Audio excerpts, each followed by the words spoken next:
Hello friends, तो आज के इस वीडियो में मैं आपको बताऊंगा क्लास 10th की हिंदी में कविता नंबर पहली, जिसके लेखक हैं सूरदास। कविता सूरदास के पद।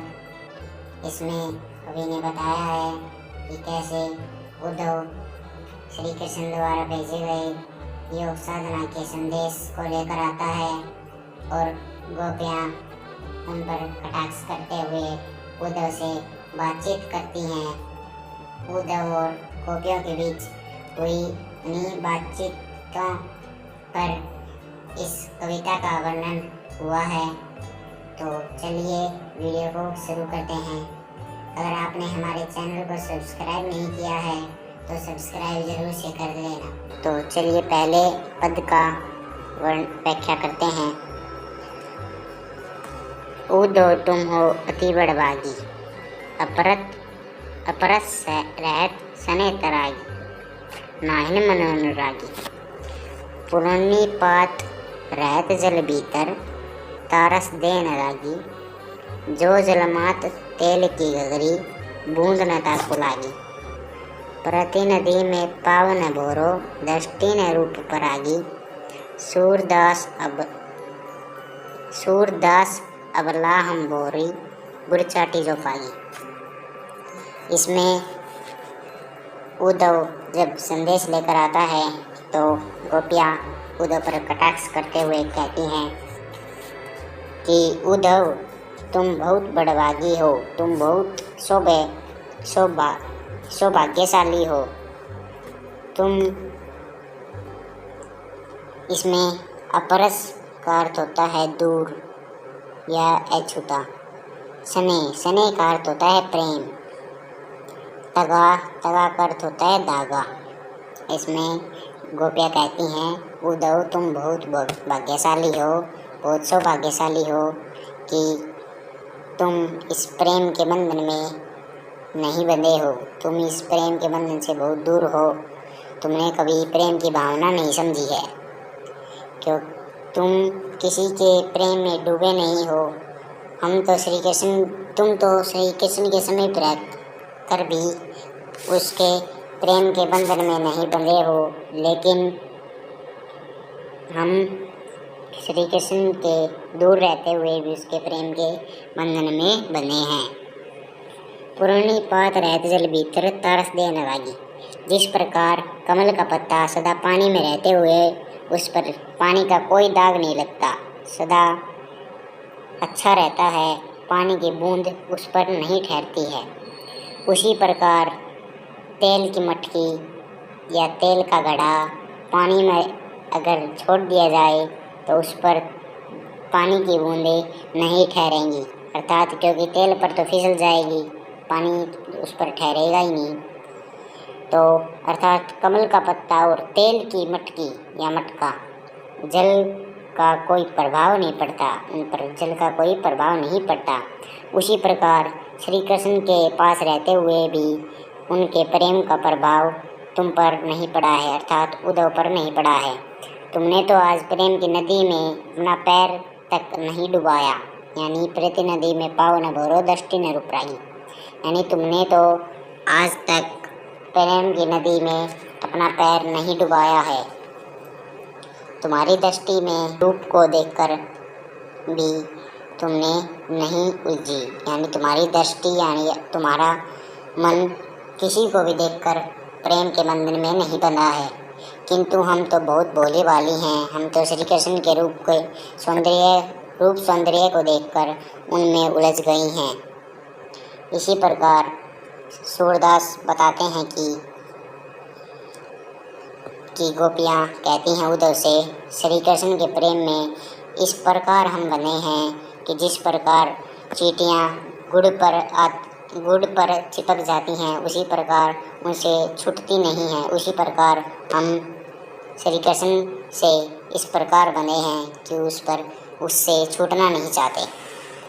तो प्यारे बच्चों, आपको अगर ये पहला पद समझ में आया हो तो अगला पद देखो। मन की मन ही मांझ रही, कहिए जाए ने कौन पे उद्धव, नाही परत कही, अब दियादार आस आवन की तुम मन विदा सही। अब इन जोग सदीन सेनी सुनी सुनी विरहनी विरह रही। दाहित होती गुआनी जाहिते उठते धार वही। सूरदास अब धीर दरही क्यों मर्यादा न लही। इसमें गोपियाँ कहती हैं कि तो अपनी बात मन के मन ही रख रही हैं, मन के बात मन में ही रह रही हैं। हमारी बात श्री कृष्ण से के लौट आने की आशा में पूरी नहीं हुई हैं, अर्थात श्री कृष्ण तभी आए तभी हमारी बात उनसे हुए। मन की बात उन्हें बता देना चाहती थी, लेकिन अब उनका ये योग साधना का संदेश मिलने पर वे नहीं आ रहे। हमारे मन की बात मन में ही रह गई है। पहली लाइन का आपको मतलब समझ में आया हुआ हो। आगे गोपिया उद्धव से कहती है, हे उद्धव, अब तुम ही बताओ कि हमने मन की बात को भला हम किसे जाकर बताएं। हमारी बात श्री कृष्ण के अलावा हम किसी को नहीं बताना चाहते थे, लेकिन अब श्री कृष्ण भी नहीं आना चाहते। प्रेम की बात हर किसी के सामने नहीं की जा सकती। अब दियादार आसावन की तन मन विधा सही। इसमें कहते हैं गोपियाँ, प्रेम की बात हर किसी से नहीं की जा सकती। उद्धव वे उद्धव को बताती हैं। आगे देखिए, हम अब तक श्री कृष्ण के लौट आने की आशा में अपने प्राणों का आधार बनाए हुए थी, लेकिन इसी उम्मीद पर तो हम तन मन धन से विरह की वेदना सहन कर रहे हैं। आगे कहती हैं, अब इन जोग सदेनी सुनी सुनी विरहनी विरह रही।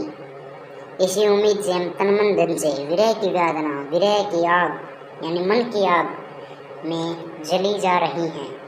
हम उनसे आने के लिए तड़पती जा रही हैं। हम विरह की आग में जली जा रही हैं।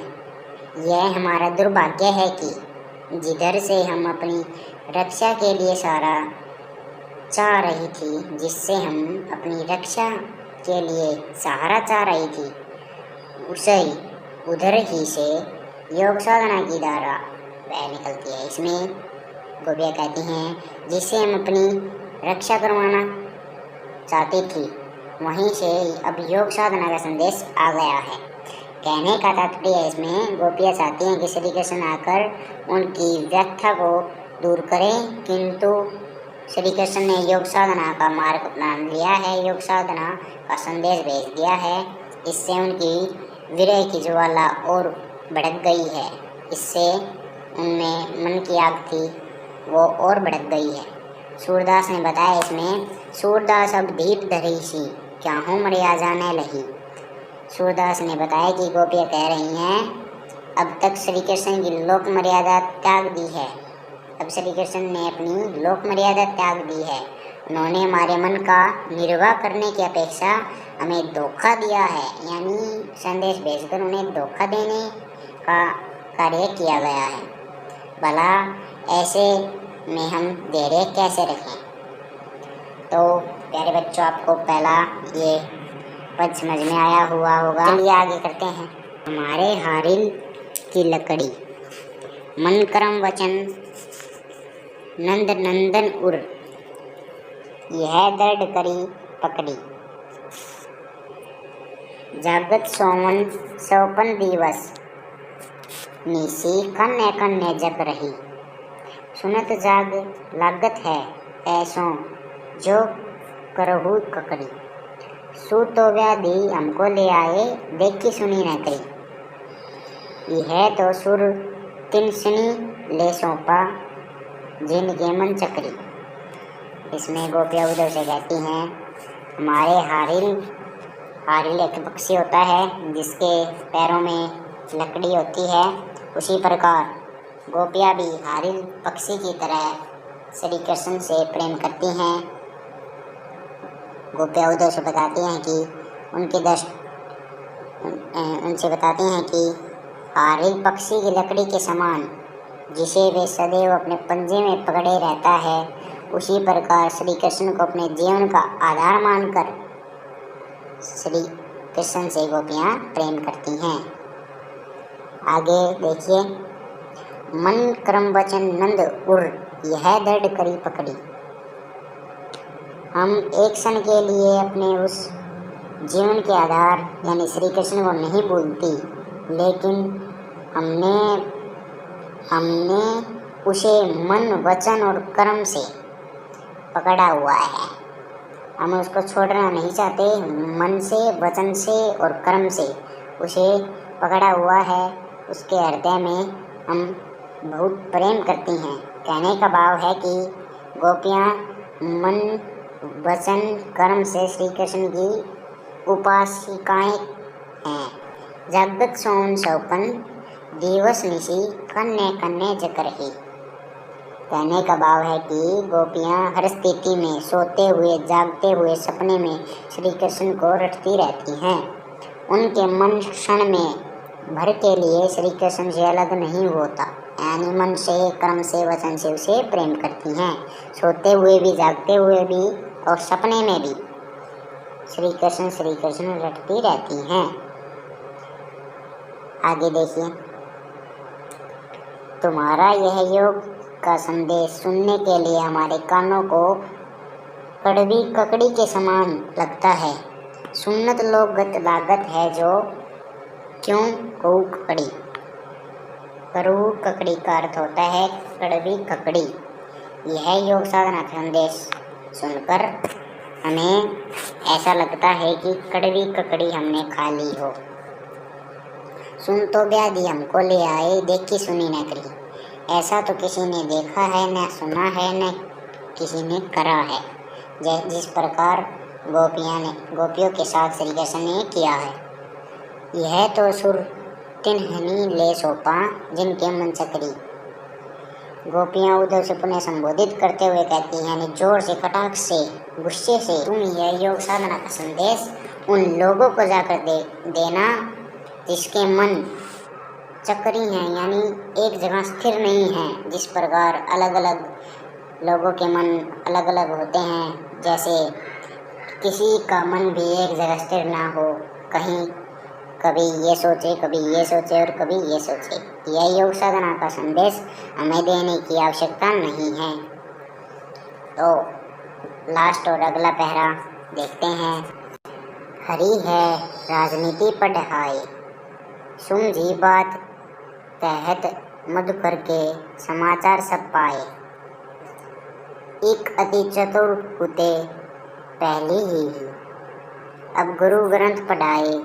पढ़ी बुद्धि जानी तो उनकी जगत जोग सदेश पढ़ाए।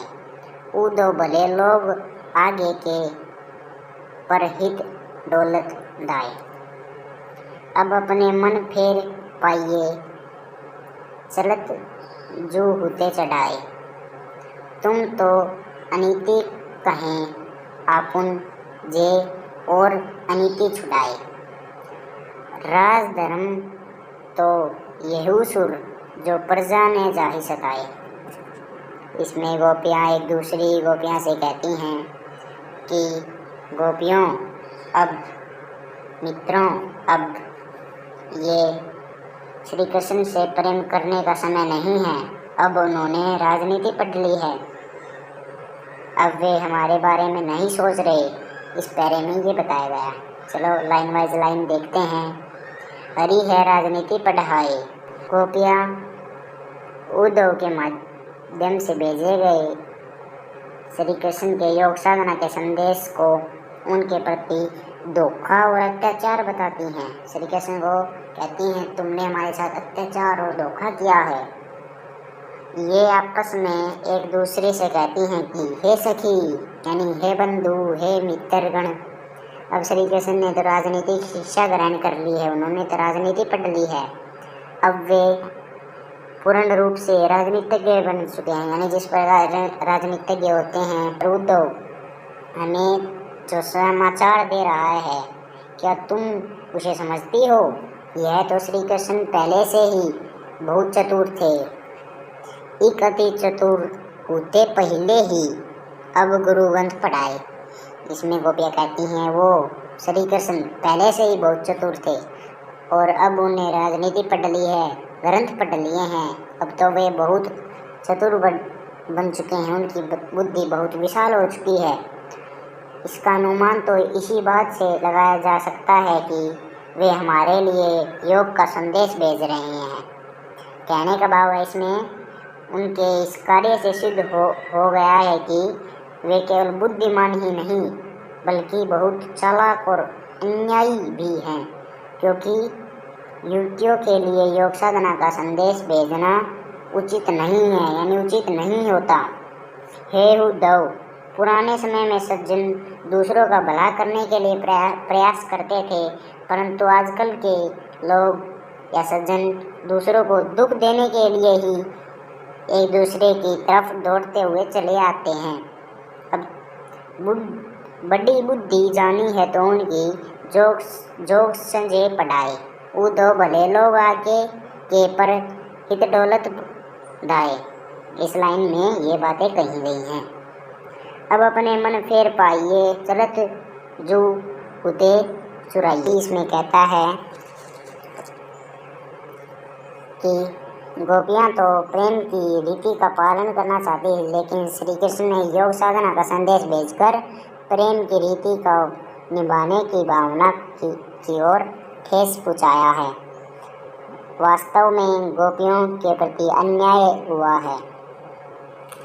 सच्चा राजधर्म यानी राजधर्म तो यही सुर जो प्रजा ने बचाई। राजधर्म वो होता है जो प्रजा की रक्षा करे, प्रजा के हित के बारे में सोचे। श्री कृष्ण ने राजा होकर भी गोपियों के सारे सुख चैन छीन लिए हैं, उन्हें दुख पहुँचाया है। ये तो कौन सा राजधर्म होता है, ये कौन सा राज्य धर्म, ये कोई राज्य धर्म नहीं होता। तो अगर आपको कविता पहली ये समझ में आई हो तो ज़रूर से लाइक कर देना और चैनल को सब्सक्राइब ज़रूर से कर देना। Thank you.